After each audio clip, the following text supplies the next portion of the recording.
Many legal experts have pointed out that the executive orders requiring the wearing of a face covering do not have the force of law because the laws of the United States are enacted by the legislative bodies, and such laws must also be constitutional.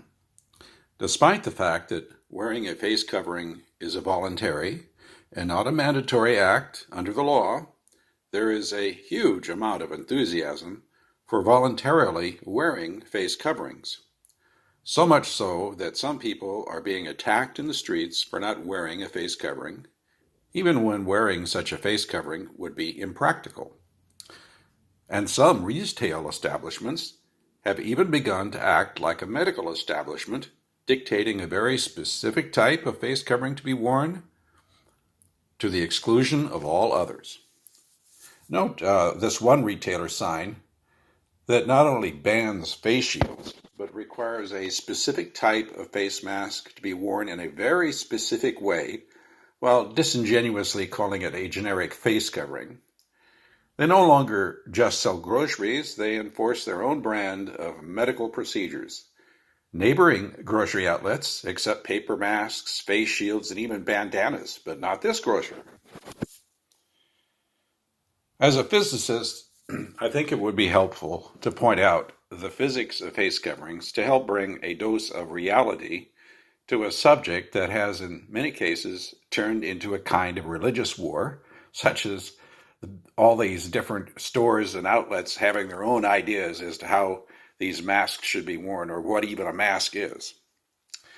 Since there are many kinds of face coverings that have been deemed acceptable by many of the state health departments, I will focus on only the two most popular face coverings, the cloth face mask and the plastic face shield.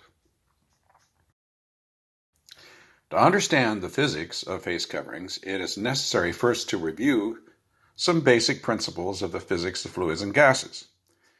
And to keep the math to a minimum, I will use basic qualitative descriptions and comparison of proportions. The combined gas law states that the pressure P increases with increasing temperature T, and the pressure also increases with decreasing volume V, where a constant K is needed depending on the gas or fluid being studied. What's important about this law is that it says that if you confine a gas in a smaller space, the pressure increases. If you increase the temperature of the gas, the pressure also increases. And if you simultaneously increase the temperature while confining it in a smaller volume, the pressure goes up dramatically.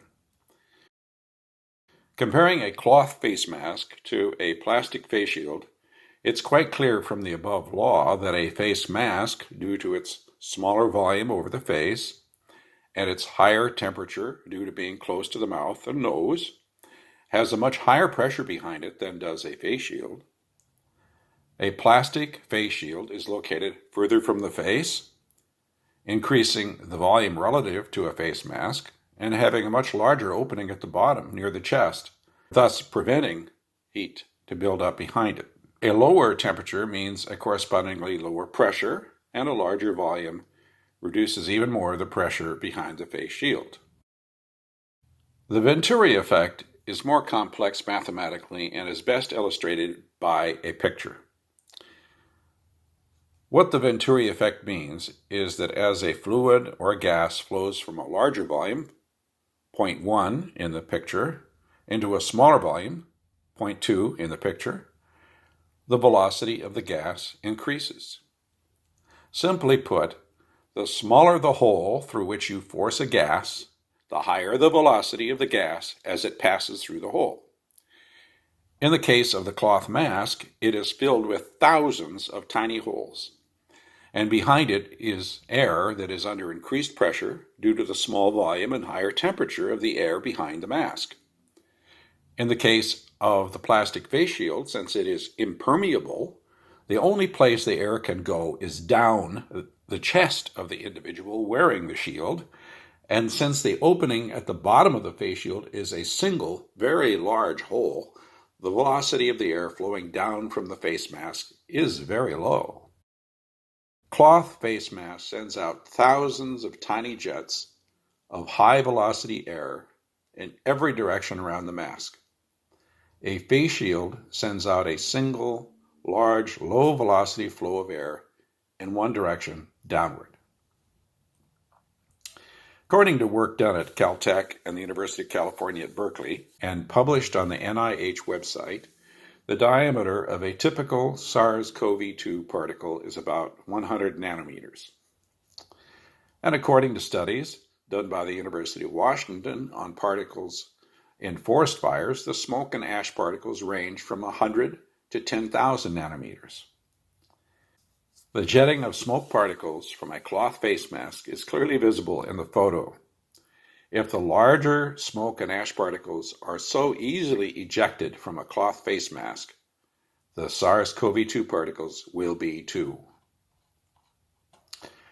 Now, what about multiple cloth masks? An idea being explored recently is the use of multiple masks based on the assumption that if you put enough masks together in random orientations, you could effectively decrease the size of the holes and thus block more particles.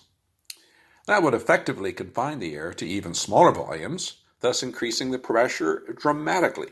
It would thus result in even higher velocity jets of gas as the wearer of the mask struggles to breathe through a mask that severely restricts the flow of air and thus the ability to breathe itself. A plastic face shield is more effective at reducing the velocity at which particles are ejected with breathing, more effective at controlling the direction at which those particles flow.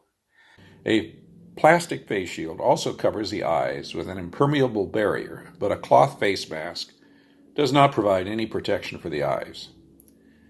In conclusion, this scientist wonders if the wearing of cloth masks has actually increased the spread of SARS-CoV-2 over what would have occurred naturally without any mask at all. From the point of view of a physicist, a plastic face shield would offer better protection both for the wearer and for those nearby.